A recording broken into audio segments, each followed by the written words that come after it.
Las enfermedades que nos afectan en un tiempo en donde la realidad le pasa factura a nuestro cuerpo. Depresiones, ansiedades, trastornos, fobias, en un mundo que nos enferma. No estamos locos, que sabemos lo que queremos. Así son estos tiempos de locos.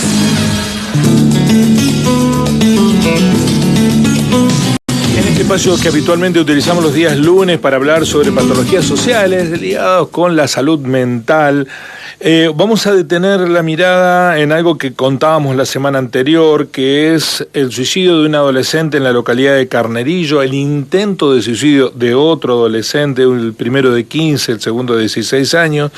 Hablábamos con el intendente Iván Galfré respecto del impacto en una localidad de 2.000 habitantes que ha tomado esta determinación. Bueno, está trabajando, ayudando a la comunidad educativa, pero a toda la localidad, el licenciado en psicología Gustavo Muiño, que es integrante del Servicio de Salud Mental del Hospital San Antonio de Padua, del nuevo hospital, ex integrante del equipo de intervención territorial y microgestión del Ministerio de Salud durante la pandemia de COVID, y es especialista en políticas públicas de niñez, adolescencia y familia, y nos va a atender, tiene la amabilidad en este momento de atendernos para contarnos cómo se está trabajando esta situación. Gustavo, un gusto. Guillermo Jeremía, el programa Así Son las Cosas, lo saluda. Buen día, ¿cómo le va? Buen día, Guillermo. ¿Cómo anda usted? Bien, bien. Bueno, entiendo que no debe ser una tarea sencilla para un profesional abordar esta cuestión. ¿Qué se está haciendo allí? ¿Cómo empezaron a actuar? Y qué lógica, por supuesto, más allá de las individualidades, que no es nuestro interés conocer las motivaciones de drásticas decisiones, sino el impacto colectivo que esto implica. Lo escuchamos con atención, Gustavo. Bueno, mire, yo fui convocado por el equipo de salud de ahí de la localidad, digamos, con lo cual justamente nos conocemos hace bastante tiempo, por esto las intervenciones que, bueno, tuve que realizar en la época de la pandemia de COVID. Entonces, bueno, en función también de ese conocimiento y de alguna experiencia y trayectoria en el tema de intervenciones en microgestión, me convocan para ver cómo podríamos trabajar estas cuestiones, ¿no? Sin que absolutamente claro, yo no soy especialista en el tema de suicidio, pero sí en lo que tiene que ver con intervenciones territoriales, ¿sí? Y en función de esto, bueno, también ciertamente con el acompañamiento del programa de prevención de suicidio de la provincia, acordamos un modo de intervención donde nos manejamos con algunos esquemas generales, ¿sí? Que tiene que ver con la estrategia de intervención en la localidad. Por un lado, el mismo programa, digamos, tiene un formato de trabajo que en este caso sirve mucho para lo que significa tutorear, ¿sí? A los equipos, digamos, tutorear las intervenciones de los equipos de salud y los otros equipos de trabajo que intervienen en la localidad con este grupo poblacional, ¿sí? Entonces, en primer momento, digamos, lo que intentamos hacer y fuimos a trabajar esto, digamos, más allá de la intervención que tuvimos específicamente en Carnerillo de manera presencial, habíamos tenido una intervención previa a través de una videollamada con algunos integrantes del equipo de salud y personas allegadas a la persona que se había suicidado, ¿sí? Entonces, una de las cuestiones, perdón, estoy medio mal de la garganta, sí. Una de las cuestiones principales de ese primer momento tiene que ver con la cuestión esta de intentar desalentar el rumor, ¿no? Y la circulación de detalles así como escabrosos o molestos, bueno, todo lo que tiene que ver con esto de cierta valoración media morbosa, por decirlo de alguna forma, cuando de alguna manera se empieza a culpabilizar desde distintos lugares o alguna institución, cualquiera sea de ellas, desde la institución familia hasta las instituciones que trabajan en relación a tienen algún tipo de intervención en la vida cotidiana del adolescente. Entonces, lo primero que empezamos a trabajar, intervenir, tiene que ver con esto de desalentar el rumor y tratar de desmitificar esta acción como una acción valedera, para terminar con ciertos malestares, que los malestares estos que se nos presentan a todos, absolutamente a todos, con distintos bemoles, por supuesto, pero a todas las personas que hemos sido adolescentes se nos ha presentado malestares e inconvenientes muy difíciles, y sin embargo esto tiene una temporalidad, ¿sí? Esto es para nosotros importante remarcar el tema de que esta situación del malestar se pasa, ¿sí? Y por último, digamos, insistir en esto de esto que están haciendo ustedes también ahora, cuando tu productora se comunicó, digamos, lo primero que me dijo es, mire, nosotros necesitaríamos hablar para darle cierta continuidad a la temática, sin embargo, no queremos hablar del caso. Entonces ya ahí nos estamos poniendo de acuerdo, ¿sí? En esto de que hay un tipo de información que es preciso que se maneje, no tanto por lo que tiene que ver con esto de ocultar o evitar contactarse con la situación, sino que, bueno, es una información sensible, ¿no? Y se debe tratar con suma precaución porque, bueno, además hay una ley, ¿sí? Y hay lineamientos del Ministerio de Salud de la República Argentina donde se menciona que se debe hacer el mayor esfuerzo para evitar exageraciones, ¿no? Sí. A propósito de eso, licenciado, quiero descartar dos ideas que sobrevolaron. Primero, en el planteo público que realizó una vecina en nuestro programa, conocedora de la realidad de Carnerillo, y después no quedó claro con el diálogo con el intendente. La cuestión de la influencia en lo que sucedió de las redes sociales, por un lado, y la otra, de la existencia de un pacto grupal. ¿Tales cosas existieron o no? Bueno, mire, bajo ningún punto de vista, digamos, existe la posibilidad de corroborar semejante cuestión, porque de hecho que hubo en uno de los encuentros, esto que te menciono, una de las madres comentó que, confrontó, buscó ayuda, ¿sí? con sus personas más allegadas emocionalmente, y confrontó con la posibilidad de ir a ese lugar donde supuestamente estaba esta lista y demás, ¿no? Esto, bueno, por supuesto que no halló nada, por supuesto que la policía que ya había ido antes también colaboró con desmitificar esta información, dado que nunca existió tal lista. Sin embargo, esto es parte de la construcción popular acerca de, cómo suceden este tipo de cosas, ¿no? Entonces, muchas veces, y yo he repetido, digamos, una frase que no es mía, que es del licenciado Sebastián Bertuccelli, que dice esto de que el miedo amplifica lo que nosotros queremos evitar, ¿no? Y por ahí, por miedo justamente, lo que se realiza son una serie de versiones y de explicaciones en relación a un suceso que, bueno, la diferencia está en esto de cómo corroboramos esto que nos genera tanto miedo. ¿Se entiende? Sí, se entiende claramente. Estamos dialogando con el licenciado Gustavo Muñoz, psicólogo, está trabajando con la comunidad de Carnerillo a propósito de estos episodios ocurridos. ¿Se puede trabajar en prevención? Aquí puede que haya una ruptura de lo relacional en términos afectivos que esté justificando, porque uno piensa que la gran urbe, la ciudad cosmopolita, deshumaniza las existencias de las personas, pero aquí estamos hablando de una comunidad en donde la mayoría o todos se conocen, donde los lazos familiares afectivos están, se supone, más sólidamente construidos. Estoy diciendo se supone porque evidentemente hay generalizaciones que hay que revisarlas todo el tiempo. ¿Desde qué lógica se aborda esta situación, licenciado? Pero mire, una de las frases que yo también me inicié, digamos, los dos encuentros, es que no se suicida el que quiere, sino el que puede.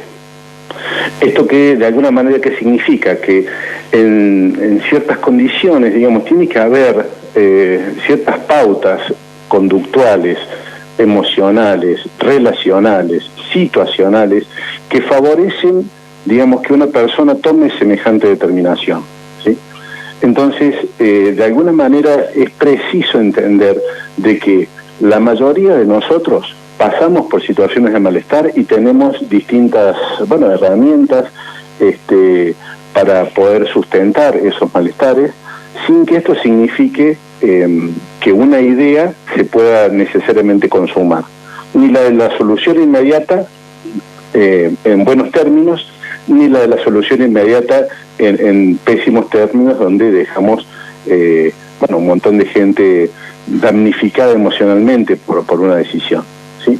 Entonces, la cuestión de las relaciones en una localidad tan chica, digamos, no garantiza ninguna versión en relación al suicidio. Uh-huh. Por supuesto que cuando hay localidades o poblaciones que son extraordinariamente exigentes, donde los niveles de competencia son muy altos, donde las ideas relacionadas con el éxito y demás cuestiones que estamos acostumbrados a escuchar son mucho más incisivas, ¿sí?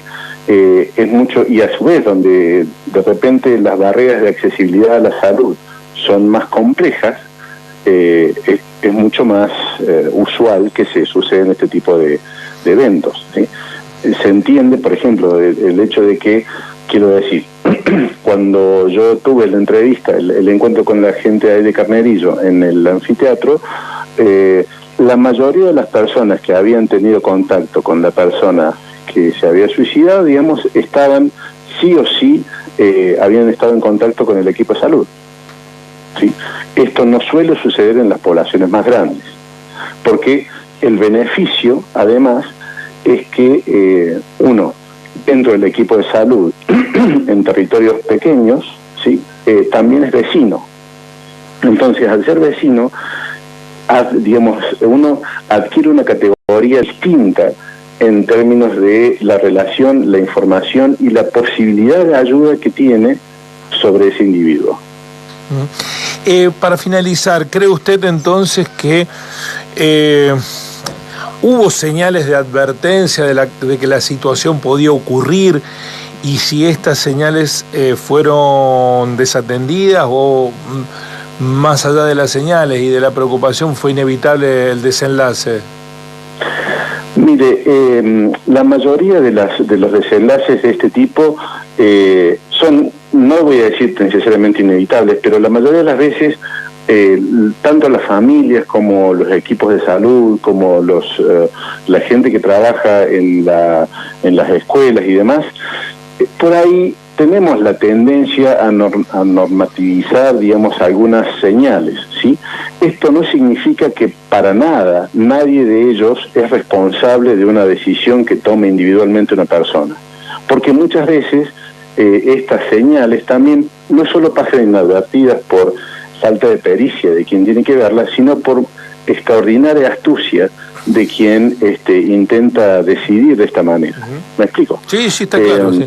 El que tiene la determinación de quitarse la vida busca la manera. Exactamente, sí. Exactamente. Por eso decía que no es el que, sí. no sé si suicida el que quiere, sino el que puede. Sí. ¿Me explico? Pero digamos, es cierto, tiene que haber condiciones. Pero es cierto, licenciado, que por la información que tenemos, la oportuna intervención de otra compañera evitó lo que fue un intento de suicidio, y ahí también hay un compromiso de los entornos, ¿no? Sí, claro. Claro, pero también estas situaciones nos ponen efectivamente ante un nivel de impotencia altísimo, ¿sí? ¿Sí? Porque uno no sabe qué hacer con algo que es tan antinatural. El sentido común, ¿sí? Cualquier persona que esté dando vuelta en este momento por Carnerillo, Río Cuarto, donde fuere, no sabe qué hacer ante una situación que es antinatural como esta, de que alguien se quiera morir. Sí. Sí. Y máxime cuando se tratan de jóvenes, ¿no? En cualquier edad. Ajá. Sí, en cualquier edad. Digo, ustedes han escuchado no hace tanto tiempo lo que ha habido distintos tipos de eventos en relación a la polémica con la cuestión de la eutanasia, ¿sí? Por pacientes que están literalmente conectados a un respirador, ¿sí? Digo, la muerte, por más que forma parte de nuestra cotidianeidad, sigue siendo una gran pregunta y una situación de angustia, ¿sí? Existencial, uh-huh. Donde cualquier persona común y corriente no sabemos qué hacer, ¿sí? Entonces, digo, lo natural es justamente esto, que nosotros no nos atrevamos, particularmente en una localidad chica o en una situación donde hay una relación tan estrecha con la gente, a hacer preguntas que no estemos en condiciones de contestar. Esto es, ¿por qué haces tal cosa? Sí, está claro. ¿Sí? Y supongo que lo deben haber, interpelado con la solución. Y acá no debe haber soluciones mágicas, ¿no? Mágicas no, pero soluciones sí hay. Uh-huh. ¿Sí? Entonces, lo que nosotros hacemos es, digamos, esto de que, de hecho, yo tomo un término que obviamente tampoco es mío, digamos, que se llama posvención, que es una forma de intervenir luego de un hecho, donde se trabajan fundamentalmente sobre 4 ejes, ¿no? O por lo menos en cuatro instancias. La primera, como te decía, esto de desalentar el rumor, digamos, y desmitificar, informar de manera adecuada. La segunda tiene que ver con esto de ayudar a detectar algunos otros casos de riesgo, ¿sí? Y colaborar fundamentalmente con los deudos, porque estamos en una situación de duelo, de cómo acompañar desde cada una de las instituciones de la manera que sabemos hacer, ¿sí? No de cualquier manera ni metiéndonos por demás, sin hacer espamentos, ¿no? Hablamos de alguna manera esta historia de pensarnos dentro de un velorio, y cuando alguien interviene en un velorio siempre trata de ser sutil, ¿sí? La sutileza en el acercamiento para acompañar a las personas que están sufriendo es una característica absolutamente necesaria, ¿sí? Entonces, ese tipo de cosas tienen que ver con lo que nosotros decimos un segundo momento, que es esto de ayudar a gestionar las emociones de la gente que ha quedado más conmovida por la cercanía, por el tipo de relación con la persona, ¿no? Dijo dijo 4 momentos. Mencionó el segundo, ¿el tercero? El tercero sería básicamente establecer un plan de acción donde tiene que ver con esto de las pautas más concretas de, conmemoración de esta persona, digamos, haciendo, rescatando quién fue en vida, ¿sí? Y el cuarto momento tiene que ver con lo que yo decía recién, de esto del plan de acción, donde uno propone y retoma estrategias de prevención, donde se trabaja el tema de las ideas en relación al suicidio, lo que nosotros decimos la ideación tanática y demás, que lo que proponemos es hacer el seguimiento, ¿sí?, de no solo las personas que están más allegadas a la persona que falleció, sino a todos los chicos que de alguna manera, o a todas las personas que de alguna manera van tratando de manejar estas ideas como parte de su cotidianidad. ¿Se entiende? Se entiende claramente. ¿Mencionó el cuarto o...? Ese fue el cuarto. Ese fue el cuarto momento. Sí, perfecto. Licenciado, ha sido muy claro. Le agradezco mucho porque además nos ayuda a nosotros a aprender con H intermedia las maneras de comportarnos frente a esta realidad, porque no es desde nuestro punto de vista, cuando son decisiones estrictamente individuales, merecen un ámbito de respeto y de no abordaje público. Pero aquí hay un impacto colectivo de una situación individual, ¿no? Que tuvo deriva en un episodio que pudo evitarse por suerte. Así que valoro mucho que nos haya dado estas apreciaciones que nos ayudan a nosotros también como actores de la comunicación de los hechos a aprender cómo hacer las cosas. Bueno, me alegro mucho que sirva para eso. Muchísimas gracias, licenciado. Que tenga muy buen día. Bueno, el licenciado Gustavo Muño, el psicólogo que está actuando, asesorando a la comunidad educativa y a los vecinos de Carnerillos a propósito de el suicidio concretado por un jovencito de 15 años y el intento de otro que por suerte fue evitado.